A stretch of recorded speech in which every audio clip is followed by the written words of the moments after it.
Milwaukee, July 1991. In a rundown apartment building on North 25th Street, tenants had been complaining for weeks about the smell. It seeped through the vents, clung to the wallpaper, and curled under locked doors. And some said it was spoiled meat. Well, others thought that it was just plumbing. But one man who lived in apartment 213 always had an explanation. He was always quiet, always polite, always alone. And that night a man ran screaming from that apartment.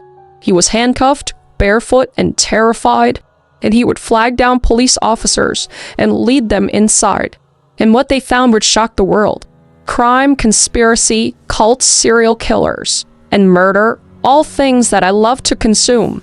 And I know you do too, you sick, twisted, beautiful, intellectually minded freak. And today we are talking about probably the most infamous serial killer of all time. If you say his name, you know who he is. There's very few people, I think, that don't know who he is, even if they're not into true crime. And that is Jeffrey Dahmer. And today we are doing a deep dive into this man's life, trying to figure out who he is, why he is the way he is, and what atrocities he committed over his lifetime. So without further ado, let's unbuckle our seatbelts, go Mach 5 down the highway, slam on the brakes, and bust through this windshield into this infamous serial killer together. So before the headlines and before the horrors, there was a quiet boy growing up in a quiet town in what seemed like a quiet home. But beneath the surface something was festering. And Jeffrey Lionel Dahmer was born May 21st, 1960 in Milwaukee, Wisconsin to Joyce and Netton Lionel Herbert Dahmer. And from the outside, the Dahmerettes looked like any other middle-class American family. Lionel was a college-educated chemist and Joyce was a teletype machine instructor. And they had two children, Jeffrey and David. But behind closed doors, the household was far from peaceful. And as Lionel would later admit in his book, A Father's Story, the home was marked by constant tension. Joyce herself suffered with anxiety and was a hypochondriac, and Lionel was often absorbed in academic or professional work. So their relationship was pretty strained due to this strain, and the emotional distance only widened after Jeffrey was born. And by the time Jeffrey was 4 years old, and some accounts say he was 6 years old at this point, a traumatic event may have left a deep imprint because he underwent a double hernia surgery.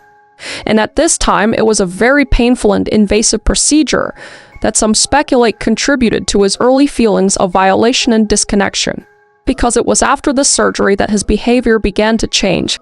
But you know, he's 4 years old at this point. You don't really know who you are. So I feel like it may have been a factor, you know. But I feel like it's a nature-nurture kind of thing. But anyway, once happy and energetic toddler, Jeffrey became increasingly withdrawn, quiet, and emotionally distant, and people described him as polite but isolated, often sitting alone and showing little interest in his peers. Lionel, Jeffrey Dahmer's father, would say, "I saw early on that Jeffrey was somehow more withdrawn, less connected than other kids. But I didn't know what it meant. None of us did." And the family would move several times during Jeffrey's youth, which is a lot. I mean, that's a lot for a kid. From Milwaukee to Doylestown, Ohio, and eventually settling in Bath Township, which was a wooded suburban community. It was there in an ordinary ranch-style house that some of Jeffrey's darkest fascinations began to take root. So even as a child, Dahmer displayed a disturbing curiosity with death. And he was known to collect roadkill, dissect dead animals, and dissolve flesh from bones using chemicals. You know, like every 10-year-old does. And by every 10-year-old, I mean mostly not mostly. Most not caused this behavior just went beyond boyish curiosity. And at one point, he even impaled a dog's head on a stick in the woods. Red flags. And it may be important to note that Jeffrey's fascination did not actually lead him to abuse animals, because he was obsessed with things that were already dead. So that's kind of good, I guess. I don't know. I could see like a parent being like, "Hey, don't play with dead things."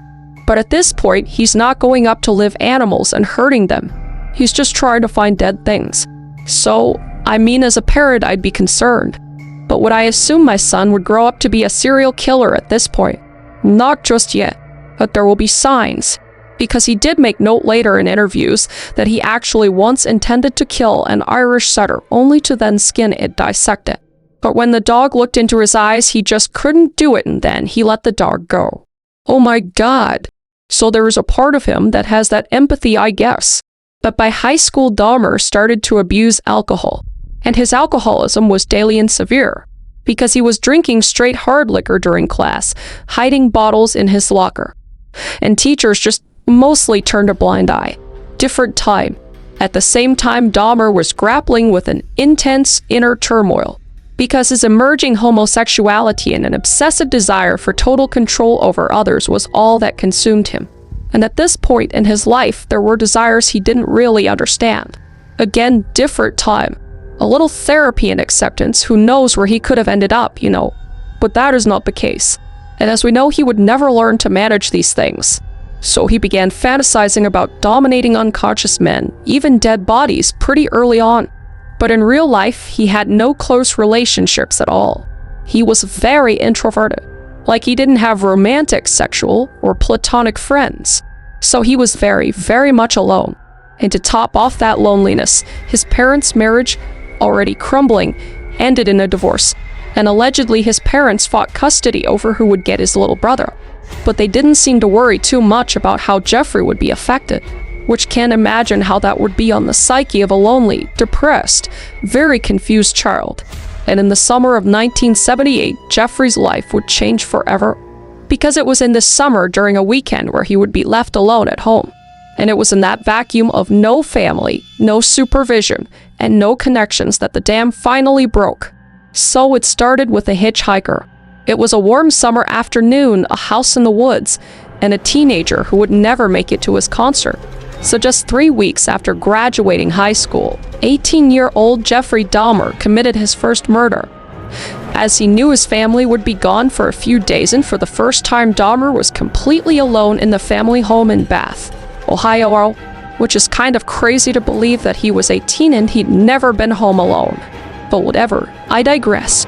So on June 18th, 1978, Dahmer was driving down a rural road when he spotted a teenage hitchhiker. And that hitchhiker was named Stephen Mark Hicks, who was also 18. And he was shirtless in the summer heat, and he was thumbing for a ride to a rock concert at Chippewa Lake Park. And Dahmer, seeing an opportunity, pulled over. I had fantasies about picking up a hitchhiker and taking him back to the house and having complete control and dominance over him. So he offered Hicks a ride, but suggested that they stop at his place to drink some beers before going to the concert. And Hicks agreed. And he had no idea what that invitation would cost him. So Jeffrey would dart Hicks to his house. They would go inside, and the two of them would drink and talk and listen to music for hours. But eventually Hicks would stand up and say that it was time to leave, cause he was going to a concert after all. And it was in that moment that something in Dahmer snapped. He would say in a later interview, "I don't know exactly why I hit him, except I wanted to stay with him longer." So while Hicks was still in the room with him, Dahmer would grab a dumbbell and strike him in the back of the head. And when Hicks slumped forward, Dahmer used the dumbbell handle to strangle him to death. And then with his fantasy finally realized, Dahmer would strip the body and he would have sex with it. And the next day, he would drag Hicks's body to the basement and begin this gruesome process of dismemberment. First, he would cut up the body, and then he would place the remains in trash bags. And then he would drive a short distance and bury some of the remains in a very shallow grave. But he couldn't leave it there. So later on he returned and then dug up the body. And then he would proceed to strip the flesh from the bones and dissolve the soft tissue in acid. And then after the tissue was all off the bones, he would use a sledgehammer to pulverize the bones and crush them up. And then he would scatter the fragments in the woods behind the house. And to eliminate all traces, he threw Hicks's necklace and the dismemberment knife into the Cuyahoga River. Sorry if I said that wrong. And incredibly, no one suspected him. And Hicks would be listed as a missing person. And after that, Dahmer's family wouldn't notice anything, and he would go off to college shortly after. But this would be his first and last kill for 9 years. Very long cool-down period until he killed again. But given the meticulous detail of his first kill and how he got rid of it, it was clearly on his mind for a very, very, very, very long time. Like, the meticulous nature of how he got rid of Hicks's body is disturbing to say the least. So after killing Stephen Hicks in June 1978, 18-year-old Dahmer was adrift. Having narrowly avoided detection for that first murder, he experienced a lull in his violent behavior, as we know, but his personal life at the same time was completely unraveling. And in the fall of 1978, Dahmer briefly attended Ohio State University at his father's urging. But he would drop out after one semester due to failing grades on rampant alcohol abuse. Don't abuse alcohol, kids. So with few prospects, he was persuaded by his father to enlist in the U.S. Army in January of 1979. But Dahmer's military service, not unlike his college time, was short-lived and revealing. He would train as a medic and was stationed in Baumholder, West Germany. Baumholder. Am I saying that right? I don't know. And initially Dahmer was reported to be an average or slightly above average soldier. Nice. However, his chronic drinking problem persisted and worsened in the Army's barracks environment. I imagine a lot of guys were drinking back then to just get them through it. By early 1981, his performance had deteriorated due to intoxication on duty, and military superiors decided his alcoholism made him unfit for service, so he would be honorably discharged. How are you honorably discharged from being an alcoholic? But okay.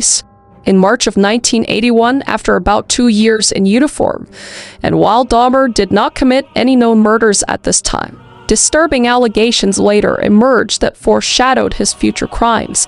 Because the fellow soldiers, Billy Joe Capshaw and Preston Davis, sound like movie star names, reported that Dahmer raped them during the service in Germany.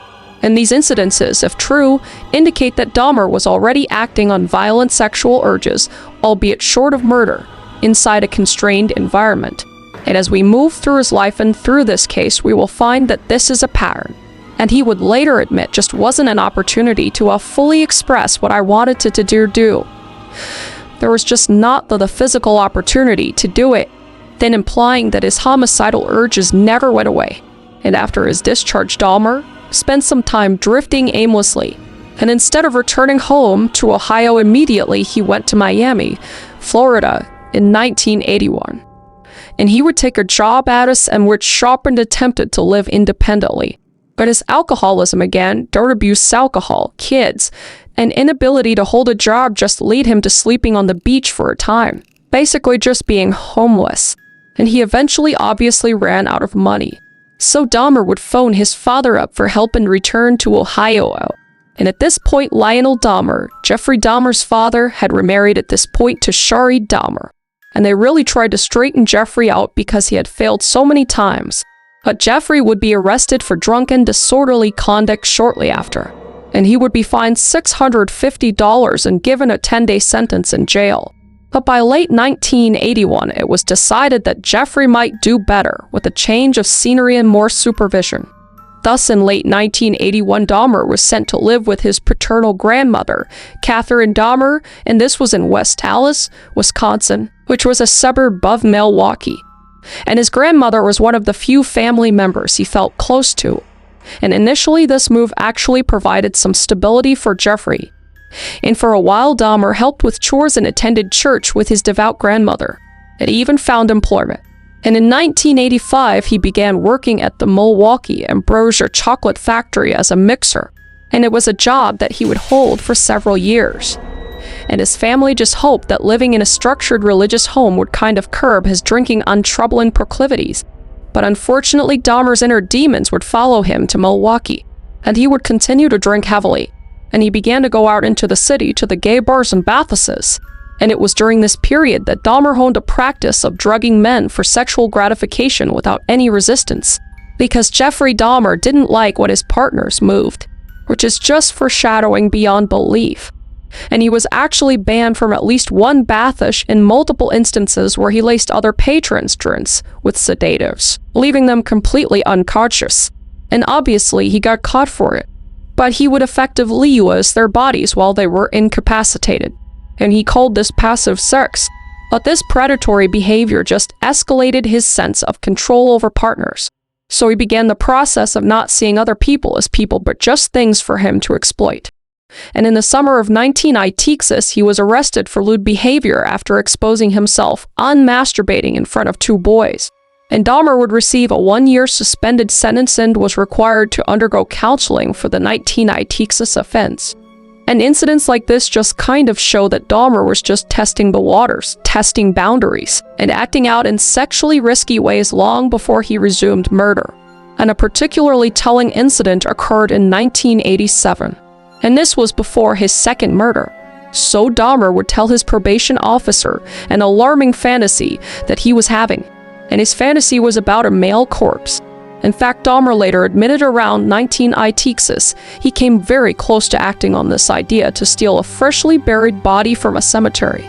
He went so far as to find an obituary of an 18-year-old male, and he would even attend the funeral to see the body. And then after that, he would attempt to dig up the grave days later. Just looked nasty. But he would abandon this plan because the ground was too hardened. There was a dog in the graveyard that chased him off. So not because he had reserved feelings, just because it was a little cold outside basically. And there was a dog. So his necrophilia desires were reaching a breaking point. Because at this point, as we know, he was willing to break graves to satisfy them. But he still hadn't killed yet. Because the threshold between fantasy and reality was thinning. And by thinning, I mean he was ready to murder again. And he would do that in November of 1987. Which is almost a decade after the first, and the victim would be 24-year-old Stephen Womi, whom Dahmer encountered at a gay bar in Milwaukee. And Dahmer, now living in Wisconsin, persuaded Stephen to join him for drinks at an upscale Ambassador hotel because Dahmer had rented out a room for the night. And according to Dahmer's later statements, he did not initially plan to kill Stephen. His intent was to drug the man into unconsciousness and lie beside him to indulge in his control fantasy without actually taking his life. Just way better situation. It's not. So Stephen would agree and they would go back to his hotel room. And they would drink heavily in his hotel room. And Dahmer claims that he blacked out in an alcoholic haze shortly after. Just bullshit. And when he awoke the next morning, he was horrified to find that Stephen was laying dead beside him in bed. Because in his intoxicated stupor, Dahmer had savagely beaten Stephen to death. But he later insisted that he had no memory of committing this murder. And maybe it's true, but it doesn't matter regardless. Because he was going to drug him and take advantage of him. His plan was to do awful, illegal things to him anyway. So the whole I don't remember is just like thrown into the wind. But notably, Stephen is actually the only victim in Milwaukee for whom Dahmer was never charged for. Because without a body or crime scene, authorities initially had no evidence that the murder even occurred. So, seeing Stephen beside him in bed, Dahmer panicked. And he knew that he had to dispose of the body discreetly. So he would go out and purchase a very large suitcase. And using this, he would cram Stephen's lifeless body inside and check out of the hotel. And in the elevator in the lobby, nobody realized the heavy suitcase held a corpse. And nobody realized that he didn't have luggage when he checked in. But I guess you wouldn't assume people walking around with a lot of luggage. There's a body in there, I guess. But I don't know, it's just heartbreaking, for Stephen's family. Like it's so terrible. And in fact, Dahmer would actually later recount that an unsuspecting taxi driver even helped him load the luggage. And when the driver remarked about a foul odor coming from the bag, Dahmer just kept silent. And he would transport the body to his grandmother's house. And there in the basement, he proceeded to dismember Stephen's body just like he had done with Hicks. But Dahmer would wait about a week before carrying out this dismemberment, letting the corpse kind of decompose slightly. And he then would cut the body into pieces and put the parts into garbage bags for disposal with a weekly trash pickup, which is horrifying to think about. I wonder if garbage people think about that, like if there's any sort of body in any of the trash bags, like if there's a certain smell coming in. Oh my god, I can't, my brain can't go there anyway, I digress. But this time Dahmer did something new with his victim Stephen. He would keep a part of Stephen as a souvenir. So, Dahmer severed Stephen's head and retained it for a time, just fascinated of the idea of preserving a piece of the man he killed. She's like, oh, I didn't mean to do it. But meanwhile, he has Stephen's head in a freezer. Like fucking monster. So he would keep Stephen's head wrapped in a blanket for about 2 weeks in the freezer. And then he would attempt to permanently preserve it by boiling the head in a chemical bath. The boiling process stripped the flesh but ultimately rendered the skull too brittle. So when the skull just crumbled in Dahmer's hands, he would pulverize the rest of the pieces and get rid of them. So in the end, no remains of Steven were ever found, and his murder remained a missing persons case until Dahmer's confession. I can't even imagine how the family felt during this time. But Dahmer's ability to eliminate all evidence of the crime ensured that at a time police did not even classify Steven as a homicide. So this was his second murder, and it was a near-perfect crime, if you can call it that. And it just emboldened Dahmer to continue. So in early 1988, Dahmer would strike again. And his third victim would be Jamie Duextia, and Jamie was a 14-year-old runaway from home and was just surviving on the streets of Milwaukee. So Dahmer met the young teen at a bus stop near the city's gay nightlife district around January 16, 1988. And exploiting the boy's desperation, Dahmer promised James easy money. And he offered him $50 in exchange for the boy coming home with him to pose for nude photos. So Jamie would agree, and he would accompany Dahmer to the West Allis house where he lived with his grandmother. And once they were alone in the basement, Dahmer drugged the teen by spiking his drink with sleeping pills. And after Jamie fell unconscious, Dahmer would assay him. Then he would repeat his now established method. And Dahmer would strangle Jamie to death. And after that, he would leave Jamie's body in the basement for about a week. And it was after this week that Dahmer would proceed to get rid of the body, how he got rid of the others. And this would ensure that no physical evidence of the boy would ever be found. And like Steven, Jamie remained a missing person until Dahmer's arrest, when the killer provided details of the murder. So at this point, Jeffrey Dahmer was refining a very deadly routine. Approach a stranger, lure him with the promise of money or sex, drug him into unconsciousness, then strangle him and then dispose of them. And he would learn how to carry out murder and disposal with chilling efficiency. So Dahmer's fourth victim was Richard Guerrero. He was a 25-year-old man from Milwaukee. And on March 24th, 1988, Guerrero met Dahmer outside a gay bar in the city's south side. And Dahmer would approach him in the early morning hours and offered $50 for Guerrero to accompany him home for the night. And Guerrero unfortunately accepted. So Dahmer would bring him back to his grandmother's residence and follow his now standard script. He would spike his drink with sleeping pills and wait till he was unconscious. And then when he was unconscious, he would be strangled to death and dese. So this was now just his pattern. And he often even went on to commit necrophilia, deriving a perverse thrill from violating his victims' bodies after death. And then after Dahmer set out to dismember Guerrero within roughly 24 hours after the murder. And like his other victims, he attempted to preserve the skull and then would later pulverize it and get rid of it. And Guerrero's family was just desperate for answers at this point. But the search for him, as we know, was just in vain. And he was only ever identified after Dahmer's 1991 confession, when Dahmer was able to point out Guerrero's photograph and acknowledge his fate. However, by this time, hiding the evidence was proving to be challenging for Dahmer, because dismembering bodies and storing parts at his grandmother's house was causing foul odors, as you could imagine. In fact, Dahmer's grandmother, Catherine Dahmer, had begun complaining about horrible smells emitting from the basement and garage. And she also grew alarmed by her grandson's habit of bringing young men home late at night. And Dahmer managed to explain the smells away by saying, "Oh, it's rotting meat or it's sewage backups." But he was aware that his activities were raising suspicion at this point. But still, he had remained undetected. "'Cause I'm assuming you know your grandma doesn't assume that you're doing all the things he's doing." So after Guerrero, Dahmer lured a man named Ronald Flowers Jr. to his grandmother's basement. But that evening, his grandmother came down to check on him and saw the two of them together. Unfortunately, this was before Flowers had passed out from the drugs Dahmer had given him. So Dahmer did not hurt Flowers that night, and instead he actually took him to the hospital. Thank God for Grandma. Because Flowers, having been seen by Dahmer's grandmother that evening, ultimately just saved his life. Dahmer knew that if anything were to happen to him, he would get caught. So by the summer of 1988, Dahmer had killed for people in Wisconsin without discovery. And the mounting decomposition odors in the grandmother's unease finally pushed Dahmer out of her hole.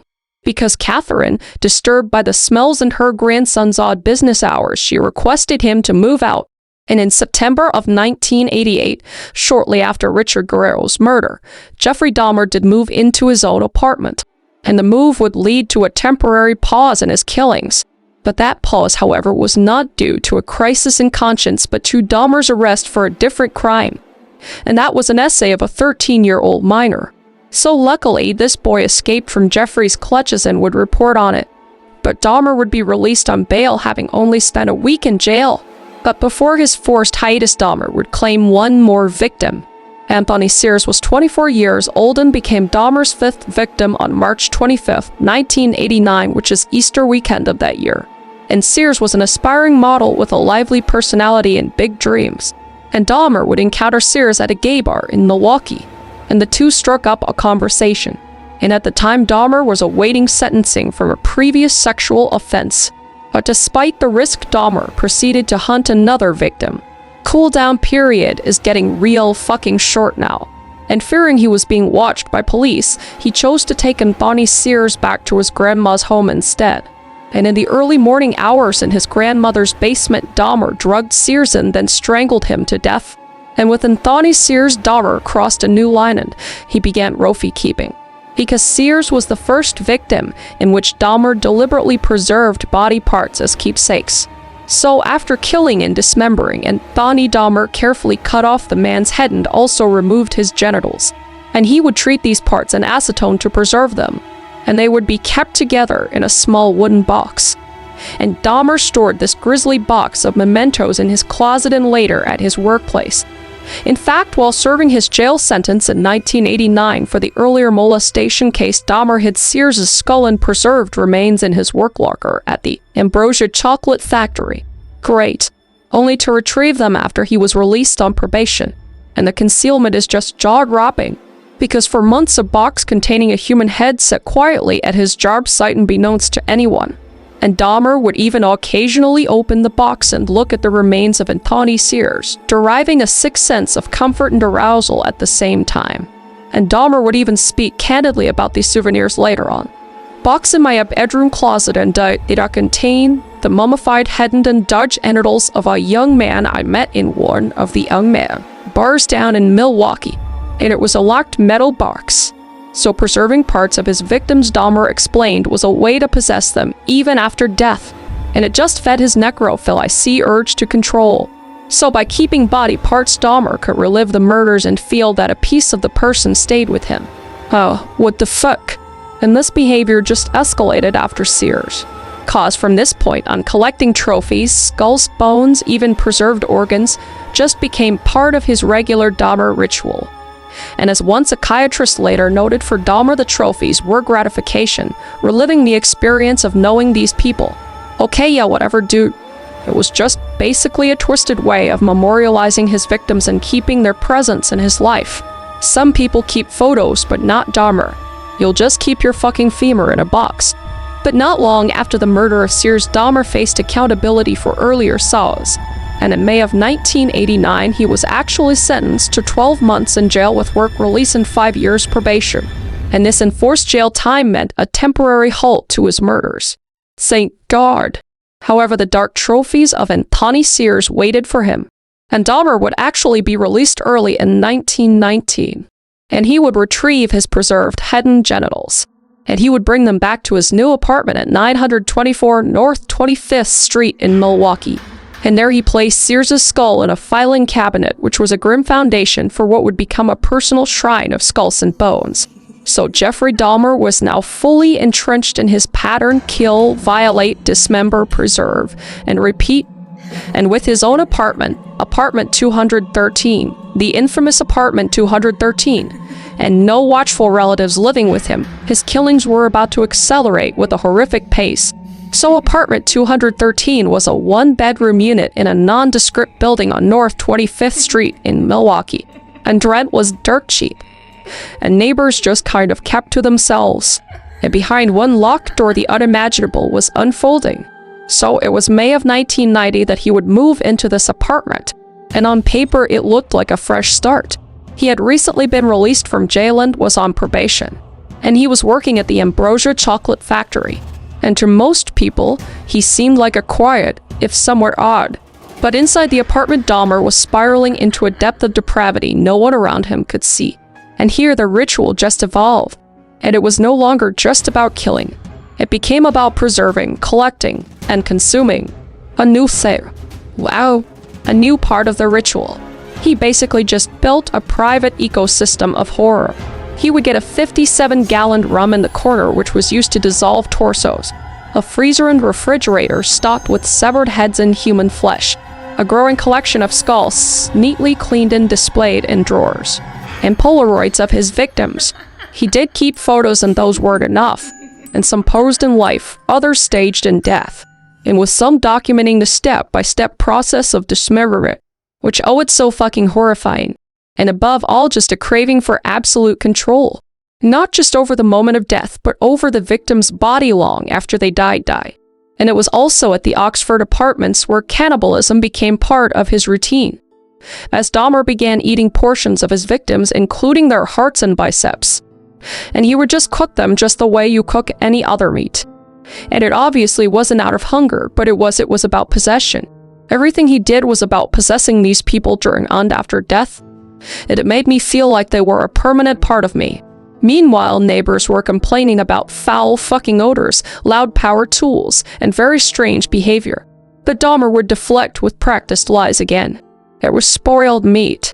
It was plumbing issues. It was a broken freezer. And his quiet demeanor just kind of made him seem harmless. And he wasn't like this big hulking guy like Ed Kemper. He was kind of like spindly and looked no kind of nerdy and just like unassuming. So between May 1990 and July 1991, Dahmer would murder 12 more young men and boys inside apartment 213, accelerating in cool-down period, frequency, boldness, and brutality. And he even experimented with new methods, as well including chemical lobotomizing preservation attempts. And yet for over a year, he remained undetected. So the Oxford apartments weren't only the scene of Dahmer's most gruesome crimes. They were the epicenter of one of the most horrific killing sprees in American history, and what followed would stun the world. And it all began with a man he met on May 20th, 1990, Raymond Smith. So, after his release from jail in 1990, Dahmer did not take long to kill again. His sixth victim and his first victim killed in Dahmer's infamous North 25th Street apartment was Raymond Lamont Smith. And Raymond was a 32-year-old man whom friends also knew by the alias Ricky Beaks. And Smith at this point in his life had fallen on hard times and occasionally engaged in sex work. And on May 20th, 1990, Dahmer propositioned Raymond Smith, offering him $50 in exchange for sex at Dahmer's apartment. And Smith would agree, thinking nothing of it, and would accompany Dahmer to apartment 213. So inside the apartment, Dahmer would mix a cocktail for Raymond Smith, and it was spiked with. Unconscious on the couch, Dahmer would proceed to strangle him to death. So with Raymond Smith's body now at his disposal, Dahmer indulged in acts that were becoming habitual for him. So he posed the corpse in erotic suggestive positions and used his Polaroid camera to take a series of photographs. And these Polaroids showing Smith's lifeless body arranged in various erotic portrayals were kept by Dahmer as a personal trophy and date for alone time fantasies. And the recovery of these disturbing photos later by police would provide undeniable evidence of Dahmer's crimes. So after capturing his photo shoot, Dahmer said about dismembering Raymond Smith in his small bathroom of his apartment. And after dismembering and separating the flesh from bone, he would boil the flesh in a large pot with a caustic chemical solution, which was a mix of soy, lecithin, and bleach to reduce the sludgy substance. And this allowed him later to flush or dispose of the soft tissue easily. And the remaining bones he dissolved in a vat of acid that he obtained for this purpose. And in the end, almost nothing of Raymond Smith remained except for his skull. Just horrible, horrifying. I just think about it every time I'm talking. I just think about the families and them having to hear about this time. And it makes me want to throw up. And I feel so awful, like I feel horrified for them. My heart always goes out to the families with these cases. So Dahmer would keep Smith's skull and store it in the filing cabinet next to Anthony Sears's skull. And this is where his personal collection of human skulls would form. And not surprisingly, the process of dismembering and dissolving Raymond Smith produced very strong odors. And neighbors in the Oxford apartments noticed the foul stench emanating from Dahmer's unit. And when complaints were raised, Dahmer shrugged them off with an excuse. and he simply said that his refrigerator had malfunctioned and a bunch of meat spoiled inside, causing the terrible smell. And this lie apparently placated people for the time being. And remarkably, no one investigated further at that moment. And it would be just a few weeks later in June of 1990 that Dahmer would kill again. This time experimenting with a new method of preserving his victims. So the seventh victim was Edward Warren Smith, and he was a 27-year-old acquaintance of Dahmer's. Despite sharing a last name, Edward Smith was not related to Raymond Smith. So Eddie Smith was known in Milwaukee's gay community and was known to be very friendly. And he even had a nickname, the Sheik, for his habit of wearing a turban-style bandana. And it's believed that Dahmer met Eddie Smith at a bar and lured him on the pretext of just hanging out and making some easy money, much like his prior victims. And in late June 1990, Smith went to Dahmer's apartment 213, and like the others was given a sedative-laced drink. And once incapacitated, Dahmer would strangle him to death. But what distinguished Edward Smith's case was Dahmer's attempt to retain the body instead of immediately disposing of it. So after killing Smith, Dahmer placed the body in his apartment chest freezer instead of dismembering it right away. And he had hoped that freezing might prevent the corpse from decomposing. And this was an experiment to see if he could have a long-lasting specimen. And for several months, Smith's frozen corpse was kept intact. And perhaps Dahmer just fantasized that he could revive it, or at least that would satisfy his necrophile, I see urges to have an unrotted body at his disposal. But unfortunately for Dahmer's aims, the experiment failed, because the freezing process caused the tissues to become dried out and freezer burned. So when Dahmer eventually thawed the body, he found it had decomposed badly and was not in a condition to be preserved or displayed. So frustrated that Dahmer proceeded to get rid of Edward Smith's remains entirely. And he defrosted and dismembered the body and then used his now standard method of destruction, acid and pulverization. In fact, Dahmer actually tried another tactic. He actually attempted to dry Smith's skeleton in his oven, which caused the bones to explode from heat. I just need a minute. It's a lark. Are you good? Are you good to continue? Alright, we're gonna continue.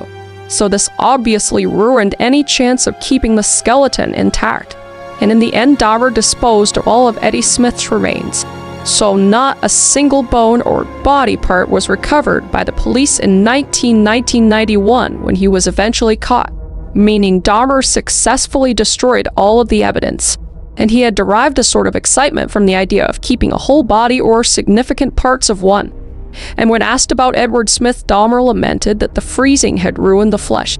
He was upset that he did not get to keep any of Smith's body parts.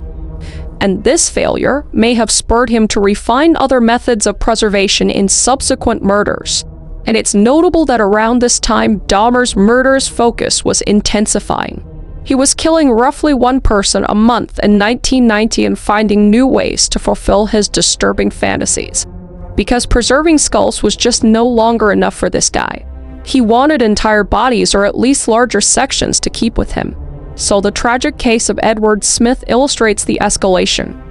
And sadly, this meant that Edward Smith's life was gone and even his remains were lost to his grieving family. In an early 1991, Edward's sister allegedly received a prank phone call and it said, "Don't bother looking for your brother, he's dead." Which is so incredibly sad. And though he was reported missing shortly after his disappearance, the family did not learn the truth of his fate until Dahmer's arrest. So by September 1990, Dahmer was growing more depraved in his actions. And his eighth victim, Ernest Marquis Miller. Ernest Marquez Miller was killed on September 2nd, 1990. And with this murder, Dahmer introduced both cannibalism and a new killing technique into his pattern. So Ernest Miller was a 22-year-old and was a former dance student who graduated from Milwaukee High School of the Arts. And he was in town from Chicago to visit family over Labor Day weekend. And Dahmer encountered Miller loitering outside a bookstore near 27th Street and Wisconsin Avenue. And the young man was very low on funds and he was looking for a good time. So Dahmer approached him and offered him $50 if Miller would come back to Dahmer's apartment for a few drinks and some photographs. And Ernest Miller unfortunately agreed. So inside Dahmer's apartment, the situation proceeded like the previous incidences up to a point. Cause Dahmer gave Miller a drink laced with sedatives. but realized he had only a few sleeping pills left, so it wasn't enough to knock Miller fully out. So as Dahmer began to make advances, Miller reportedly said, quote-unquote, "That'll cost you extra." And Dahmer then decided to act quickly. So in deviation from his strangulation method, Dahmer grabbed a knife and actually slashed Ernest Miller's throat, cutting the carotid artery. So Miller would bleed to death within minutes on Dahmer's bedroom floor. And this was the only known instance in which Dahmer used a knife to kill his victim. So with Ernest Miller's dead body before him, now Dahmer indulged in some of his grisliest behaviors. He would pose the body in various ways to get his pictures. And then he would move his body to the bathtub where he would dismember him. And he allegedly kissed and spoke to his severed head while doing all of this time. And while dismembering Miller, he also decided to eat parts of him while he was doing it. A practice that he had been contemplating, I guess, in the back of his mind. So he would remove sections of Miller, notably the heart, the biceps, and a portion of his leg, and set it aside in the freezer to be eaten later. And over the following days, Dahmer would cook and consume pieces of Ernest's flesh, frying them in a skeleton, seasoning them too. And this was the beginning of Dahmer's reputation as the Milwaukee Cannibal. And he would later admit that he found the meat tasted like beef. Ugh, fuck. And that consuming his victims gave him pleasure and a sense of permanent ownership over them. And in addition to cannibalizing Miller, Dahmer preserved other body parts as well. And he not only kept the head, but he also kept Ernest's entire skeleton as well at him. So, psychologically, this was allegedly Dahmer's way of overcoming his fear of rejection. Because if he ingested or physically retained parts of his victims, they could never leave him. And when Miller's family reported him missing, they had no idea he had met such a fate. And in a heartbreaking footnote, about 2 weeks after Miller vanished, his grandmother received a prank phone call as well, where a faint voice on the line cried, "Help, help. It's just that gives me chills. That just makes me so incredibly sad for the family." The call was unlikely related, but it underscored the agony of Miller's loved ones. And yet again, they would not know the true fate of Miller until Dahmer confessed in 1991. 3 weeks after Ernest Miller's murder, Dahmer would kill again, claiming his 9th victim, even though by his own account his desires for this particular victim had waned. And this victim was David C. Thomas, and he was a 22-year-old man and father of a 2-year-old girl. And Dahmer would meet him on September 24th, 1990, near the Grand Avenue Mall in Milwaukee. And the two would strike up a conversation. And Dahmer, ever on the prowl, offered Thomas money to come back to his apartment for drinks and photos. And Thomas reluctantly agreed, not realizing the deadly trap he would be walking into. So back at apartment 213, he followed his routine. He would give him a drink and he would wait till he was unconscious. However, Dahmer later said that once Thomas was passed out, he actually realized that he didn't find him as attractive as his other victims. So this presented Dahmer with a problem, because Thomas was alive and unconscious in his apartment, but Dahmer wasn't impelled by him. But ultimately, Dahmer decided he had to kill David Thomas anyway. And this wasn't out of desire this time, but it was out of self-preservation. Because he knew that if Thomas woke up, he could potentially fight back or report the drugging. So despite the lack of interest, Dahmer strangled David Thomas to death while the man was still unconscious. And after killing him, Dahmer made no effort to keep any mementos from Thomas, though he still documented the dismemberment process via photos. But after he was done with his body, he would discard of all of it. And unfortunately, nothing of David Thomas was ever recovered. And tragically, Thomas's ex-girlfriend and family spent months looking for him, not knowing he had been brutally slain. And at Dahmer's trial, David Thomas's mother, Inez, addressed the court, saying through tears, "You took away his 2-year-old child's father." She sits at the window asking, "Where is Dada?" It's just so fucking sad. So the full horror of what happened to Thomas only emerged when Dahmer gave a detailed statement. And until then, Thomas's case was a missing persons mystery with no leads. And by the end of 1990, Jeffrey Dahmer had killed 4 people that year: Smith, Miller, and Thomas. So he had at this point murdered 9 individuals, but his appetite for destruction was not satisfied. In fact, it was accelerating. And when 1991 began, Dahmer's killing spree would reach its climax with the most shocking crimes yet to come. Curtis Darrell Straughter was Dahmer's 10th victim. He was just 17 years old and had recently lost a job as a nursing aide. and he was known by his friends as a gentle, fun-loving teen who sometimes went by the nickname Demetria in the local gay community. And on February 18th, 1991, Dahmer spotted Curtis Straughter waiting on a bus stop near Marquette University in Milwaukee. And seizing the opportunity, Dahmer approached Straughter and struck up a conversation. And he quickly offered him money in exchange for posing for nude photographs. And Curtis would agree and accompany Dahmer back to apartment 213. And inside the apartment, Dahmer handed Straughter a drink laced with sedatives, rendering the teenager unconscious. And then Dahmer would methodically strangle him to death using a leather strap. And then he would continue his routine as he did all the others. He would photograph, dismember, and then retain trophies. And Curtis's disappearance in 1991 was deeply felt by his family and the community, because he had lived with his grandmother and had plans to get his getting a 10 modeling school. But they had no idea what had actually happened to Curtis until the horrifying truth came out. But for Dahmer, however, Straughter's murder only fueled his desire to continue. Errol Lindsay was the 11th victim of Jeffrey Dahmer. He was a 19-year-old man described by family as an outgoing mama's boy who loved joke-telling and had a bright future ahead. But on April 7th, 1991, Lindsay left his home to go get a keycut at a local shop, and he never returned. And it's believed that Dahmer encountered Lindsay on the street that day. And Dahmer, now extremely practiced in deception, managed to get the teenager to accompany him to his apartment. And at apartment 213, Dahmer carried out his familiar routine at first. First, he gave Lindsay a drug to drink that rendered him unconscious. But then Dahmer had a different plan for Lindsay, because his obsession for control had reached the point where he wanted a compliant breathing partner, essentially just a mindless sex slave.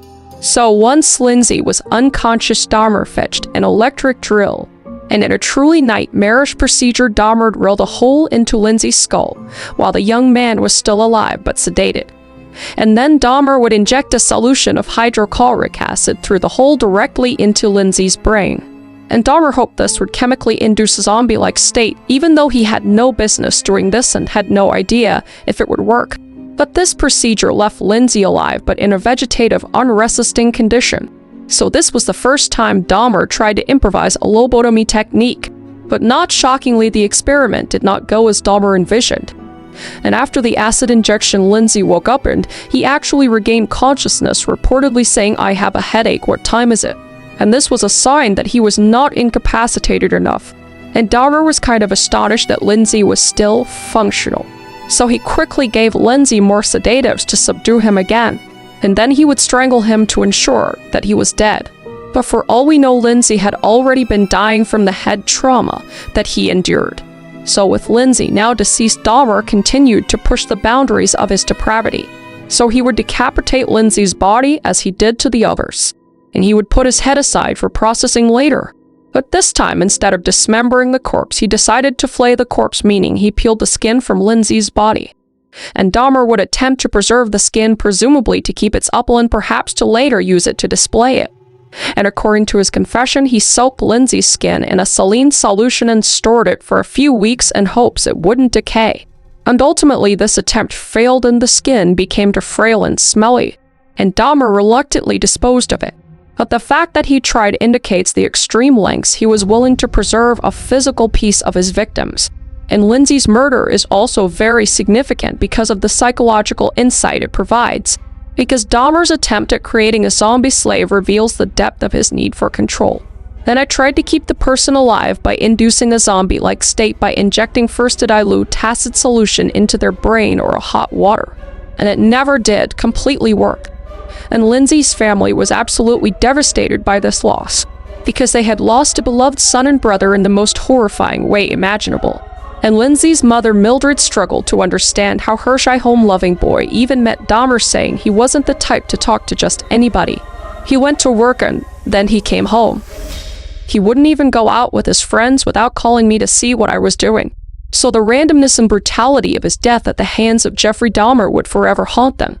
And Tony Hughes was 31 years old and was murdered by Dahmer in May 1991. And Tony Hughes was unique among Dahmer's victims because he was actually deaf and mute. He had lost hearing when he was an infant due to illness. So on the night of May 24th, 1991, Hughes went out dancing at a nightclub in Milwaukee, and it was there that he would cross paths with Jeffrey Dahmer, and communication between them was done through written notes and perhaps some lip reading on Tony's part. And Dahmer invited Tony back to his apartment for a photoshoot proposition, offering him money in return as he does. And Tony Hughes, who was visiting from Madison, was staying with family in Milwaukee at the time. He would be last seen alive on May 24th. And we know from Dahmer's confession that Hughes went to Dahmer's apartment willingly that night. And once inside, Dahmer wasted no time in drugging his guest. And Tony Hughes, unable to hear, would not have realized if Dahmer locked the door or if any unusual sounds occurred. So he drank the laced beverage and became unconscious. And Dahmer would then attempt to make another zombie, drilling a hole into Hughes's head and then injecting hydrochloric acid. But this time, the attempt was fatal. So at this point, Dahmer had another corpse in his apartment. But he did not immediately dispose or dismember Tony Hughes for whatever reason. Dahmer left Hughes's body intact on the bedroom floor for a couple of days. The corpse of Tony Hughes was laying in Dahmer's apartment on the evening of May 26, 1991, when Dahmer decided to go out to find another victim. And this decision would prove almost catastrophic for Dahmer's freedom, as it set the stage for an infamous incident. And eventually, after the events with cone rack, which will be detailed next, Dahmer returned to Tony Hughes's body and he would take Polaroid photos. And then he would continue to dismember Hughes, keeping to significant pieces of Tony, which was the skull and his vertebrae. And Shirley Hughes, which was Tony's mother, had to endure the confirmation that those remains belonged to her son. And in court, she movingly spoke and even signed in sign language "I love you" to her deceased son as a farewell. On the Netflix dramatization of Dahmer's story highlighted Tony's chapter, imagining a deeper relationship. But in reality, Dahmer and Tony only met that night and there was no romance. I don't know why the fuck they would do that. It actually makes me fucking sick to my stomach that Hollywood thinks that they need to romanticize this and to make it feel deeper than what it was when Jeffrey Dahmer was literally just a fucking monster. And they're so dishonest to his real story. And for the family to watch that and see them make a fake story about their son it just infuriates me. Because Tony was simply ensnared by Dahmer's false friendliness like all the others. And he would be victim now, thrilled. And his murder directly preceded one of the worst failures of law enforcement in the Dahmer case. And Tony Hughes's mother later said of her son's murderer, "I don't see how someone could be that evil. He destroyed my family." And Tony's story just underscores the utter vulnerability of Dahmer's victims. Even a cautious, kind man who couldn't hear his predator's footsteps was not safe spared. Cone Rax, in his phone age 14, suffered perhaps the most infamous and heartbreaking fate of all of Dahmer's victims, largely because there was a moment when he could have been saved. So Cone Rack was the younger brother of Sumsuck, who was the boy mentioned earlier that Dahmer had essayed not killed, but escaped and then went to jail for in 1988. And the Sintes phone family were refugees from Laos and had no idea the man who had assaulted their older son years before would come for Cone Rack. But on May 26, 1991, Dahmer went out looking for another victim, and he would find Cone Rack on Wisconsin Avenue. Despite being only 14, Cone Rack was out alone that evening, and Dahmer would meet him and convince the boy to come back to his apartment, offering money to pose for nude photos. And once they reached apartment 213, Dahmer gave Cone Rack drugged liquor as he had done with others. And with the 14-year-old now unconscious, Dahmer carried out yet another one of his zombification procedures he had attempted on Lindsay. He would drill a hole in Cone Rack's skull and inject hydrochloric acid into his frontal lobe of his brain. And Cone Rack was smaller and younger than Lindsay, and the acid put him into a deeply unconscious and semi-lobotomized state. And Dahmer would just leave his body on the floor next to Tony Hughes's dead body and went out to purchase more alcohol. So we're kind of going back to that timeline where he went to go look for another victim when Tony Hughes was still on his bedroom floor. So now they were just lying on the floor next to each other. This was before he disposed of Tony. So it was now in the early hours of May 27th, 1991. And during Dahmer's absence, Cone Rack actually woke up and escaped the apartment, which was a rare opportunity for one of Dahmer's victims. But despite the skull fracture and acid in his brain, the resilient teenager regained consciousness enough to stumble out of the door. And naked and bleeding and obviously disoriented Korak made it to the street outside the apartment complex. And they're at about 2. Sarua. 3 women spotted the boy. And their names were Senator Smith, Tina Spivey, and Nicole Chilbrus. And they were alarmed. I mean, this was a teen boy who was nude and bruised and seemed completely incoherent. And they would call 911. Hi, I'm on 25th and State, and this is your man. He has been naked, he has been beaten up, he is very bruised up, he can't stand, he steady fall out, he has been naked, he has no clothes on, he was really hurt and die. You know, I ain't got no call on him, I just seen him, and he needs some help.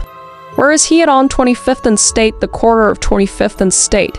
He's just on the corner at the street. Yeah, he in the middle of the street. He fell out, we trying to help him, some people trying to help him, okay, and he's unconscious right now. Did he get him up because he is bruised up? Somebody must have jumped on him, unstripped him, or whatever. So as they tried to help, the dazed boy Dahmer returned to find his experiment literally out on the street surrounded by concerned bystanders. And that's when a tragic miscarriage of justice ensued. Because Milwaukee police officers John Bulcherzak and Joseph Gabrish arrived in response to the 911 call. And Dahmer, ever composed under pressure, told the officers that the boy was his 19-year-old boyfriend and that Korak was just drunk after a lover's quarrel. But the 3 women who decided to call 911 empathetically argued with Dahmer, and the police said the boy was a child in danger. But Dahmer convinced the officers that Korak was an adult. And he produced his Polaroid snapshots of Korak posing in his underwear as supposed proof of their relationship. And the officers unfortunately decided to believe Dahmer's story. And they literally escorted Korak, who was weakly protesting, back into apartment 213 with Dahmer. And inside they did notice the foul smell coming from Tony Hughes's body, which was inside Dahmer's bedroom at this point. But Dahmer casually explained it all away as he usually did. And the police did not investigate any further, and they did not run Dahmer's name through any system. Just fucking failure of the justice system, like incredibly so. I'm sure they felt so much guilt after the fact, and they should, because that is a miscarriage of justice. So after they brought Korak and Dahmer back to the apartment, they would say take good care and they would leave. And the women were outraged and tried to warn the police, but they were threatened to, but out of what the officers considered a domestic issue. And once the police left, Dahmer wasted no time, and he would inject a second load of acid into Korak's brain, this time using a larger quantity, and the boy would die shortly after. And in the following days, he would dismember Korak and he would dispose of him, once again saving his skull. But the Korak incident is one of the most notorious episodes in American true crime. It just exemplified that not only Dahmer's cunning, but also systemic failures, but potential racial biases, discrimination towards gay couples, and just sheer negligence. And after Dahmer's arrest, it was revealed via police radio recordings that the 2 officers had actually made discriminatory remarks and jokes after leaving the scene, even laughing about how they were united lovers. So obviously the community was outraged. And these police officers were later fired, though they were reinstated years after, which I don't even want. And for the family, the pain was indescribable. Not only had they endured one son's abuse by Dahmer, but they lost another son to him due in part to the preventable police blunder. And Dahmer himself admitted that after the police returned the boy to him, he could not believe his luck. And it just emboldened him to continue feeling untouchable at this point. And he would go on to kill for more people after Korak, confident that he could deflect any sort of suspicion even under the most unlikely circumstances. So, just a few weeks later, Dahmer continued his murder spree. And his 14th victim, Matt Turner, a 20-year-old young man from Chicago, had just participated in the Chicago Pride Parade on June 30th, 1991. And at a bus station after the Pride event, Turner happened to meet Jeffrey Dahmer. And Dahmer, likely scouting the bus station for potential targets returning from the festivities, struck up a conversation with Turner, and he offered an all-expenses-paid trip to Milwaukee to participate in a professional photo shoot. And eager for such an opportunity, Matt Turner agreed and boarded the Greyhound bus with Dahmer from Chicago to Milwaukee that very day. And upon arriving in Milwaukee, Dahmer brought Turner to apartment 213. And almost immediately, he proceeded with his routine, spiking his drink, giving him sedatives, and knocking him unconscious. And then after strangling him to death and then dismembering his body. And while doing so, he would decapitate Turner and keep his head in his freezer. And Dahmer would leave Turner's dismembered torso submerged in a chemical bath to break it down. And then there was Jeremiah Weinberger, who was 23 and became Dahmer's 15th victim. He was another young man from the Chicago area. And Weinberger was a very cheerful, organized individual who worked in customer service at a video store and just loved art. And on July 5th, 1991, Jeremiah went to a popular Chicago gay bar called Carol's Speakeasy for a night out. And it was there that he would meet Jeffrey Dahmer. And Dahmer would invite Jeremiah to spend the weekend with him back in Milwaukee, framing it as just like a fun getaway. And Jeremiah's friends later recount seeing him leave the club with an unidentified man. And so they would take a Greyhound bus from Chicago to Milwaukee, arriving at Dahmer's apartment the very next day. But Dahmer did not kill Weinberger immediately. Reportedly, they actually spent the first day together in Weinberger's, even consented to some sexual activity with Dahmer. However, that following day, Weinberger mentioned that he wanted to return to Chicago sooner than planned, and unwilling to let Weinberger leave because he likes to possess the people he's with. Dahmer knew that this was the time to act. So after Weinberger was unconscious, Dahmer did attempt to zombie FY him as well, this time using boiling water instead of acid. But the scalding water would cause irreparable damage to Weinberger's brain, and Weinberger did not wake up or get revived after the procedure. However, he did not die instantly. He allegedly was rendered into a comatose state and clung to life for a day or so during this condition, which I can't even imagine what that was like for him. Dahmer proceeded to dismember his body and decapitate him, and his severed head would also go in Dahmer's freezer, and the rest of him would be placed in an acid drum. But at this point, the acid drum still contained Matt Turner's remains. So it was at this point where his acid drum was actually getting quite full, which is fucking disgusting to think about and horrifying. And back in Chicago, Weinberger's friends became concerned when he didn't return after the weekend. So they would post missing persons flyers all over Chicago when he failed to come home. But sadly, Jeremiah was already gone. And next was Oliver Lacey, who was 23 years old and was Jeffrey Dahmer's 16th victim. And Oliver was an athletic man originally from Oak Park, Illinois. And in July 1991, he was living in Milwaukee with plans to eventually bring his fiancée and young son. He had a 2-year-old to join him. And Lacey had actually moved to Milwaukee shortly after his father's passing. And he was described by family as very outspoken and very friendly. And he was always wearing a cross around his neck for good luck. But unfortunately, Lacey would cross paths with Jeffrey Dahmer on July 15th in 1991 near 27th Street. Dahmer would proposition him with a familiar offer of money to pose for nude photos, and he went with Dahmer back to his apartment. And once there, the two actually engaged in sexual activity before Dahmer drugged him. However, Dahmer did something different this time. He actually attempted to prolong the experience to the fullest. And Dahmer would use chloroform on Lacey repeatedly over the course of a day, trying to keep him in a long-lasting daze. But obviously it didn't work indefinitely. And Dahmer phoned into work to request a day off, and it was granted. But finally, Dahmer strangled Oliver Lacey to death when he could no longer keep him under. And once Lacey was dead, Dahmer did what he did always with the corpse. He would defile the corpse, dismember it, and he would actually place Lacey's heart in the refrigerator. And he would put Lacey's head next to the other heads that he had in his freezer. And Lacey's other remains were handled similarly as Dahmer's other victims. But he would actually put Lacey's skeleton in the freezer as well, alongside other collected bones from earlier victims.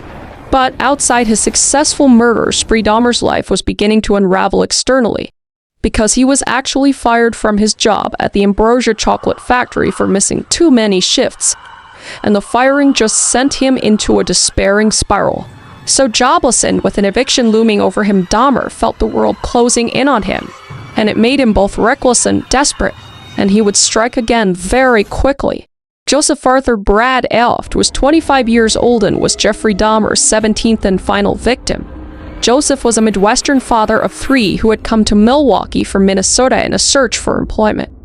And in July 1991, he was temporarily staying at his brother's family's on the north side of Milwaukee while looking for work. And on July 19th, 1991, Joseph spent the morning job hunting and had an interview scheduled. But unfortunately, that afternoon, he would cross paths with Jeffrey Dahmer at the bus stop. And Dahmer, prowling yet again, even though there was chaos ensuing in his life, struck up a conversation. And he would invite Brad Elft back to his apartment. And Brad Elft would accept. And inside the apartment, the pattern repeated once again. They had consensual sex, and then Dahmer handed Brad Elft a drugged drink. And once the young man was unconscious, Dahmer strangled him with a leather strap. And Joseph thus met the same fate as the 16 victims before him. And after killing Joseph, he actually laid him on his bed, and he just left Joseph's corpse lying on the bed for a couple days while he rested and plotted his next move. However, by July 21st, Dahmer knew he had to get rid of Joseph's body, especially since it was decomposing faster due to the summer heat. Cause even though it had only been a couple days, he had actually found maggots covering the head when he uncovered the body. So he would get rid of the body same as he did the others. And he would keep the trophies same as he did the others. And little did Dahmer know that this would be the last victim that he would claim. So after 17 murders across 13 years, it ended with the one man who said no, the one man who ran, and the one man who lived. So on the evening of July 22nd, which was a day after he got rid of his last victim, Jeffrey Dahmer left his apartment with the intention of finding victim number 18. That man would be Tracy Edwards. And Tracy was a 32-year-old man living in Milwaukee. And he was outgoing, very street smart. And Dahmer would meet him near Grand Avenue Mall. And he would offer him $100 to come back to his place to pose for photos and have a few drinks. And Edwards would agree, as many before him did. So Jeffrey and Tracy would go back to apartment 213. And from the moment he stepped inside, Tracy felt something was off, because the smell was overpowering inside the apartment. Boxes of hydrochloric acid were sitting just out in the open, and he got suspicious immediately. So they talked briefly, and Dahmer directed Edwards to look at his tropical fish. And that is when he would place a handcuff on one of Edwards' wrists. And Edward grew visibly uncomfortable, asking what's happening. And that's when Dahmer attempted to place the other handcuff on Edwards, but he was unsuccessful. And he was trying to guide him to the bedroom to pose for photos. And in the bedroom, Edwards saw the blue 57-gallon drum where the smell he noted before was coming from. And he also noted a TV playing The Exorcist 3 on VHS, a movie Dahmer said he watched frequently. I felt so hopelessly evil and perverted that I actually derived a sort of pleasure from watching that tape. And that's when Dahmer would pull a knife on him. And Edwards also noticed that Dahmer's rocking back and forth, chanting under his breath, "I'm going to eat your heart." So fucking horrifying, I literally can't even imagine. That's when Edwards attempted to keep Dahmer calm through conversation while looking for a way out.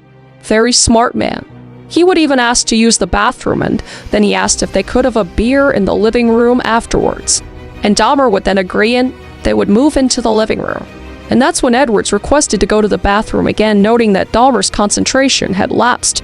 And that's when he would punch Dahmer and escape to the front door. And he would run down the street with a cuff still attached to his wrist. Fucking metal.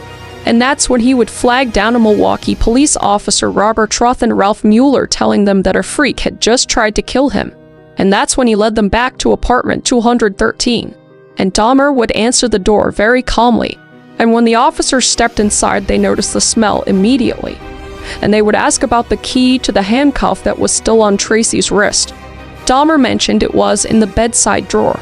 And he would actually attempt to try to get it before the officers did, but he was instructed to back off. So Officer Mueller would walk into his bedroom and open the drawer. And that's when he would completely freeze, because inside were Polaroid photographs, dozens of them showing dismembered bodies, decapitated heads, and images taken during the process of dismemberment itself. So Mueller picked up the photos and brought them to Roth and said these are real. And Dahmer realized at that moment what was happening, and he would lunge toward the officers. But it was too late and he was wrestled to the ground and arrested immediately.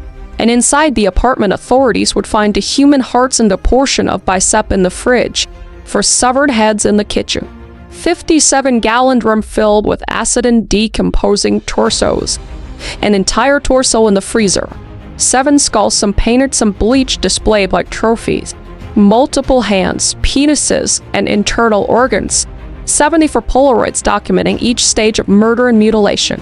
The scene was just completely beyond comprehension, and in the middle of it all was Dahmer.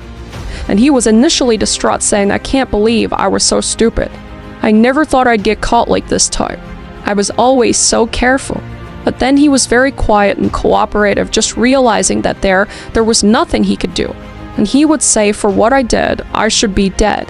And eventually Dahmer would go over 60 hours of confession to detectives describing all 17 murders in chilling precise detail. And the world would begin to understand the horrific scale of what had happened inside apartment 213.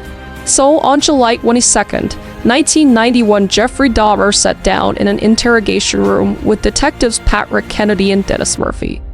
And over the next 6 weeks, he would speak openly, calmly, and in graphic detail about the murders of 17 young men and boys, giving investigators a blow-by-blow account of every killing, every method, and every motive. And according to Kennedy, Dahmer never actually asked for a lawyer. He said that he created this horror, and it only makes sense. "I'd do everything to put an end to it." So Dahmer would confess to everything, to luring victims with money, alcohol, modeling gigs, to drugging them, to strangling them, to performing SA acts on the corpses, to dismembering them, to committing necrophilia, to keeping body parts as trophies, to taking Polaroids, to attempting zombie experiments by injecting acid or boiling water into his victims' brains, to eating body parts of his last 3 victims. And he had parts of his other victims stored for eventual consumption as well. And finally building an altar of skulls and bones meant to be a memorial where he could sit and feed his obsession. And what was the purpose of the altar going to be as a sort of a memorial, a point where I don't know, it's so bizarre and strange. It's hard to describe a place where I could collect my thoughts, some, and feed my obsession. And Dahmer was just unusually self-aware and deeply, deeply disturbed. And he told police that his killings weren't driven by hatred or rage, but by the need to possess. "I had these obsessive desires and thoughts wanting to control them too. I don't know how to put it up, possess them permanently.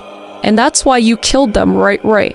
Dahmer would say the killing was a means to an end. That was the least satisfactory part. I didn't enjoy doing that. That's why I tried to create living zombies with uric acid in the drill. But it never worked, no. The killing was not the objective. I just wanted to have the person under my complete control, not having to consider their wishes, being able to keep them there as long as I wanted."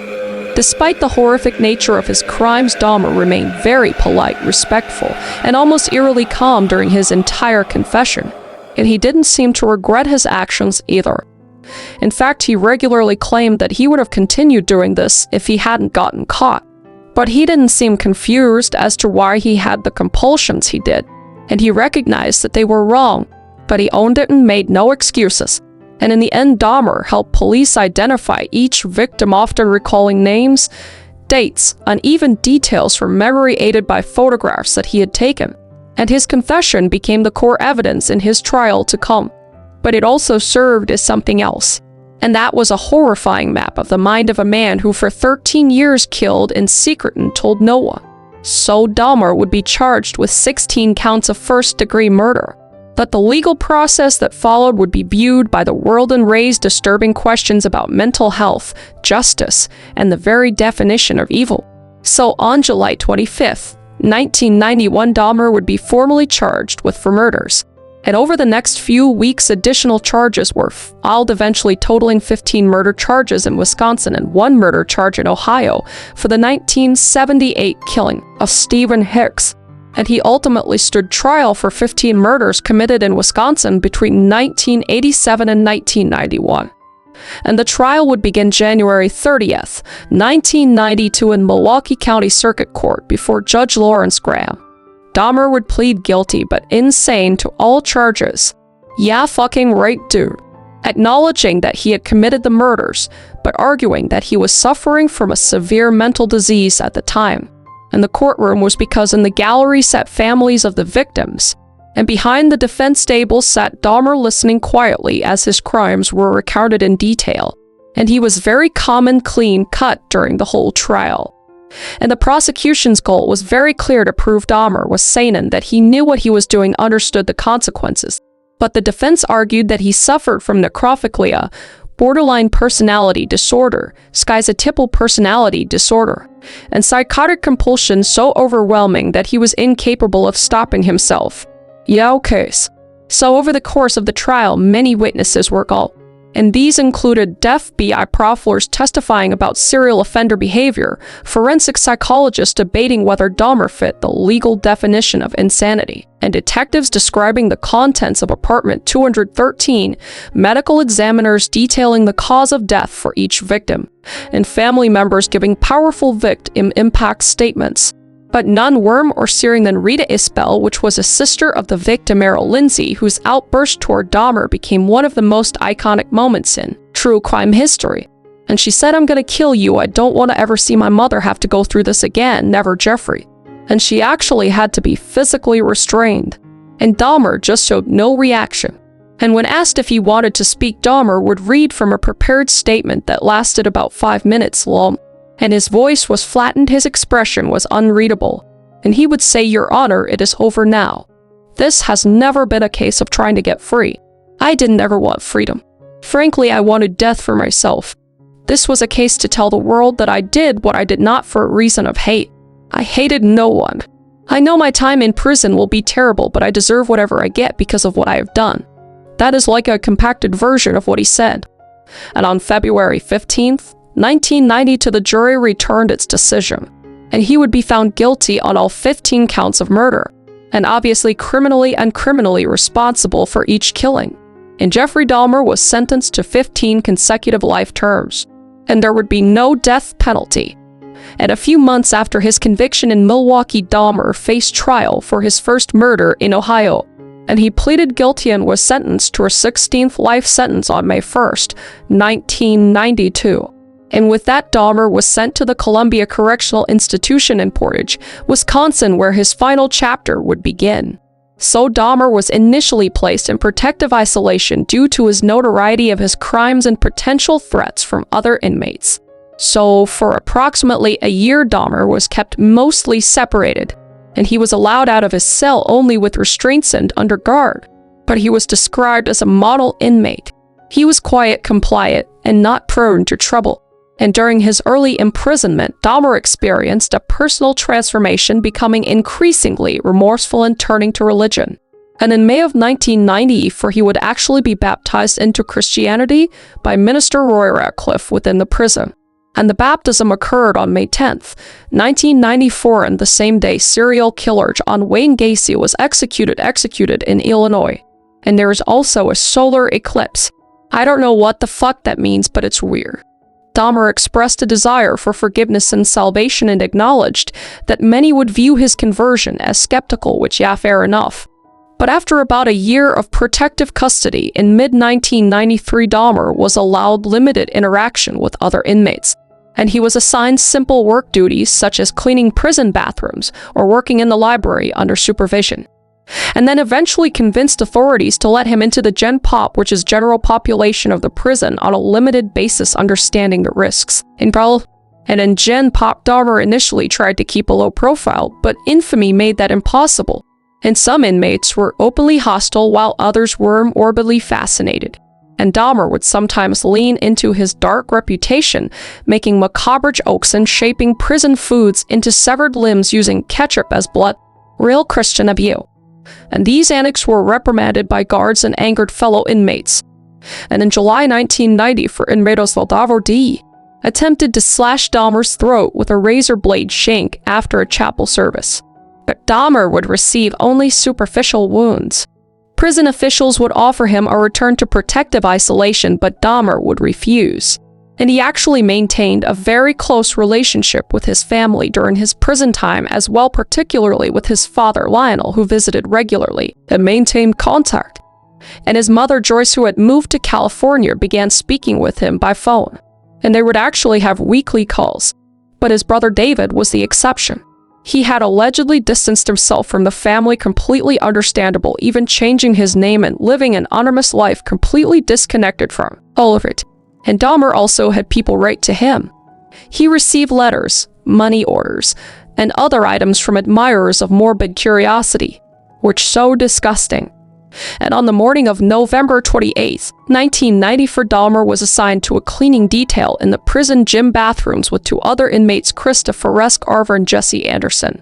And the 3 men were left unsupervised by guards for approximately 20 minutes, which was against protocol for high-risk inmates, which Dahmer was dumber.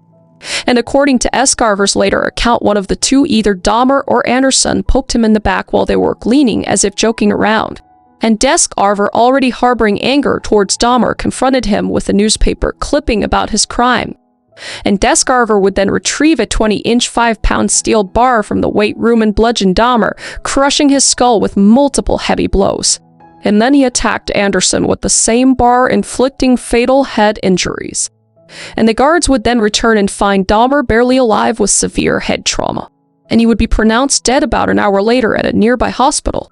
And Anderson would also die from his injuries 2 days later. So Jeffrey Dahmer was now dead, and the reaction to his death came in different waves. Dahmer's mother Joyce was distraught and questioned whether he had truly found peace with God before he died. And his father Lionel was heartbroken, hoping Jeff's conversion was genuine and that he could have aided research or been in a case study. But Dahmer's body was cremated in September of 1995, and his ashes were divided between his parents. And an actual legal dispute arose over his brain, which was retained separately. Joyce wanted it studied for potential biological factors behind his behavior, while Lionel, his father, objected. But Jeffries had requested that he be cremated. So the judge eventually ordered the brain destroyed at Lionel's request, honoring what was said to be Jeffries' own wishes. I don't know how he is allowed to have a say in what happens, but okay. And Christopher Scarver received 2 additional life sentences for the murder of Dahmer and Anderson and remains incarcerated. For the families of the victims, Dahmer's death brought no true closure. Most had received no remains to bury, and some had endured media harassment, racist policing, and neglect from the justice system that discriminated against homosexuals. And Milwaukee itself was forced to confront a series of hard truths. How did the police miss multiple opportunities to stop Dahmer, especially including Conrad's escape? And why was Dahmer's behavior dismissed as a gay domestic dispute rather than investigated with urgency? And how many lives could have been saved if one officer had simply looked around? Thankfully, after Dahmer's incarceration, the Oxford apartments ultimately were demolished in November of 1992 as well, because no one wanted to live there anymore, obviously. But Dahmer's case just sparked an explosion of coverage that continues to this day. A notable media inspired by the case include books like A Father's Story, The Shrine of Jeffrey Dahmer, dozens of documentaries like The Jeffrey Dahmer Files, Dahmer, Mind of a Monster, Conversations with a Killer, The Jeffrey Dahmer Tapes. And there was also feature films and TV dramatizations like Dahmer, Raising Jeffrey Dahmer, My Friend Dahmer, Dahmer, Monster, The Jeffrey Dahmer Story. And then Evan Peters, who played Dahmer and won Best Actor in a limited anthology series, actually sparked backlash for traumatizing victims' families. And Dahmer just became a cultural phenomenon. A quiet man with glasses hiding something in the fridge. So many have rightfully asked, why do we keep romanticizing and Hollywoodizing this story? And the question lingers, was Jeffrey Dahmer born a monster, or was he made into one? And psychologists remain divided. Some point to early brain trauma from the hernia surgery, extreme social isolation, alcoholism, family dysfunction, and repressed homosexuality that collided with intense necrophilia fantasies. And others argued he showed signs of antisocial personality disorder, borderline personality disorder, and sexual sadism, but they emphasized that he remained lucid, calculated, and fully aware of right and wrong. And even Dahmer himself offered no clear answer. In the end, Dahmer wasn't a horror movie villain. He was worse because he was real. And for 13 years, he got away with murder again and again and again and again and again. And the story is not one of madness, but of missed warnings, systemic failure, and the terrifying truth that monsters don't always look like monsters. Sometimes they just look like normal people. And that is the end of today's video. It was a long one. A lot of you guys requested it. So if you have any other cases you want me to go over, let me know down below. I always read the comments. And make sure to be safe out there and take care of yourself, okay? I will see your beautiful face in the next video. Alright, bye.